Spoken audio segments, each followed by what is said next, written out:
thing that has come up on multiple different occasions through these discussions. When we talk about first between blockchain and AI and people just throwing a million different projects in the air, but we can tell you don't really care about a lot of them, which is why the quality of them are garbage. And then talking to David last week, when we were talking about sales, and it's the difference between the sales guy who's just looking to talk to anybody but can't close deals or isn't trusted as that advisor when he goes into other places. The difference is, do you care about the customer? Do you care about what they care about and how that fosters the change there?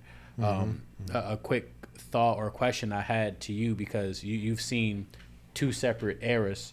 The .com bubble that we talked about, or that internet startup versus the current tech startup feel, and how wide that gap of risk can feel, where you said you kind of didn't take it personal. That .com folds, okay, cool, we move on to the next role. Okay, that didn't do it, okay, we move on to the next role.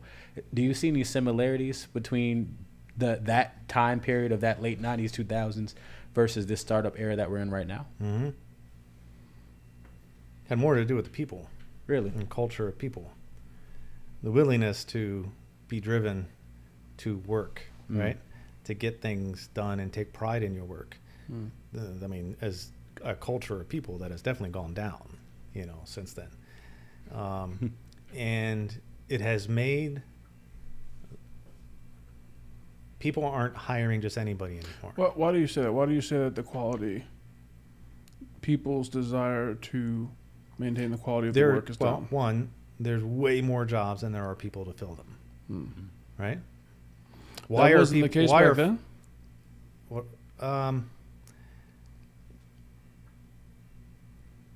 Yes and no. Back then, the expectation of the role was much lower than it is now.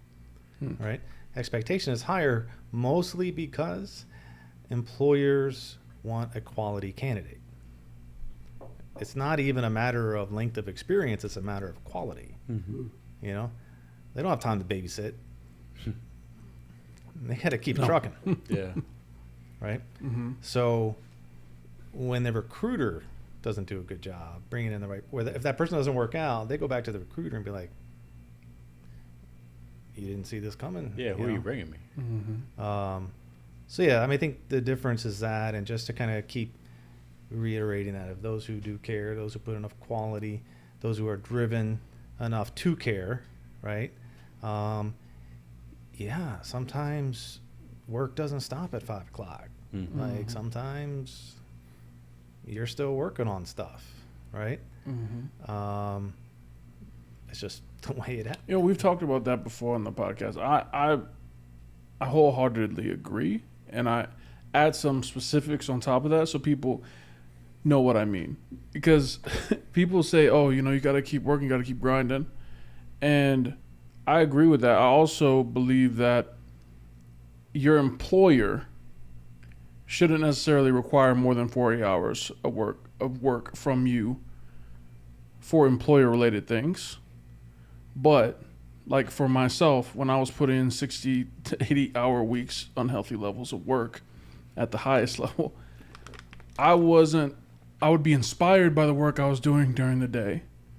And then I would identify gaps in my own knowledge that were associated to certain tech principles, whatever they were. And then what I was doing at night was learning those tech principles, but it wasn't a direct work task. It wasn't an item I was picking up from a backlog.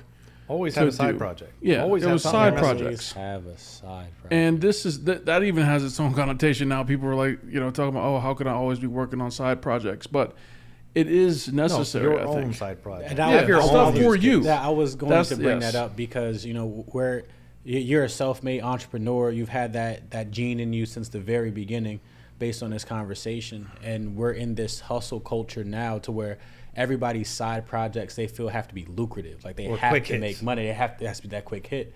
But from what I'm taking from this, it could just be a passion project. It could be something that I remember you used to just take random languages and focus on something to keep the brain turning. And it's not that these side projects always have to bring in money immediately, but it might be arming you with the skills you need moving forward to open those doors down the road. Yeah, I would say I would give a dramatic number. Probably 95% of all of my side projects had nothing to do with making money. it was all skill acquisition. Yeah. Because I knew that acquiring those skills would put me in a better position when I started my own business or when I went to advance in my current role with all of my future goals in mind.